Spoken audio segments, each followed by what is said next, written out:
ইসকনের সন্ন্যাসী চিন্ময় প্রভুর গ্রেফতারে ব্যাপক প্রতিবাদ শুরু হয় দেশের বিভিন্ন প্রান্তে। দাবি ওঠে তাকে দ্রুত মুক্তি দেওয়ার বিষয়ে। আওয়ামী লীগ সরকার পরবর্তী সময়ে বাংলাদেশি হিন্দুদের মধ্যে কিছুটা হলেও আতঙ্ক বেড়েছিল। সেই আতঙ্ক কাটাতেই দেশব্যাপী সভা সমাবেশ করে আসছিল সনাতন সম্প্রদায়ের লোকেজনেরা। আর যার নেতৃত্বে ছিলেন চিন্ময় প্রভু, এমন সময় তাকে গ্রেফতার করায় বেজায় চটেছে ভারত। গ্রেফতারের পরপরই জানিয়েছে গভীর উদ্বেগ, ক্ষমতাসীন বিজেপির নেতৃবৃন্দ যেন আরো কয়েক কাঠি সরেস। বক্তৃতা দিয়েছেন কড়া দিয়েছেন বর্ডার অবরোধের হুমকি। এছাড়াও আলোচনায় আছে বাংলাদেশি হাই কমিশন ঘেরাওয়ের। চিন্ময় প্রভুকে দ্রুত মুক্তির দাবি তুলে ইউনূস সরকারকে কড়া ভাষায় হুঁশিয়ারি দিয়েছেন পশ্চিমবঙ্গ রাজ্যের বিরোধী দলনেতা শুভেন্দু অধিকারী। সীমান্ত বাণিজ্য বন্ধের কথা বলেছেন তিনি। সংবাদ মাধ্যমের মুখোমুখি হয়ে বাংলাদেশের অন্তর্বর্তী সরকারের বিরুদ্ধে রীতিমতো ক্ষোভ উগরে দেন শুভেন্দু। চিন্ময় প্রভুর সংখ্যালঘুদের নিরাপত্তার স্বার্থে লড়াই করেছেন বলে সাফাই গিয়েছেন তিনি। তাকে দ্রুত ছেড়ে না দিলে আমরা সব পরিষেবা বন্ধ করে দেওয়ার হুমকি দেন তিনি।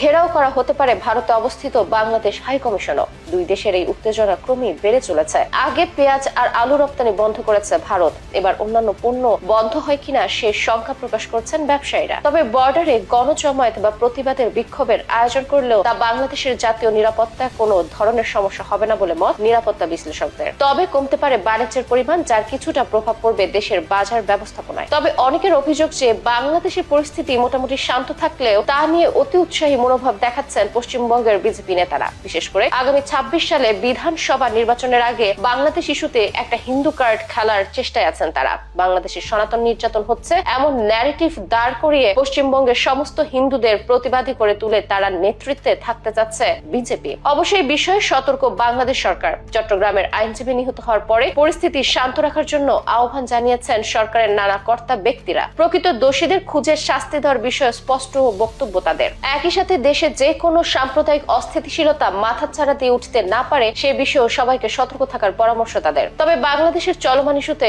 অনেকটা অতি উৎসাহী হয়ে ভারতের বিজেপি সেদেশে একটা কট্টর হিন্দুত্ববাদী সেন্টিমেন্ট তৈরি করার চেষ্টায় আছে, যেটা বাড়তে পারে তাদের ভোট, আর এতে ব্যবহৃত হতে পারেন বাংলাদেশের সনাতনীরা। তাই সবাইকে সতর্ক থাকার পরামর্শ বাংলাদেশ সরকারের। একই সাথে সনাতনীদের পাশে দাঁড়িয়ে তাদের নিরাপত্তা নিশ্চিত করার আহ্বান তাদের।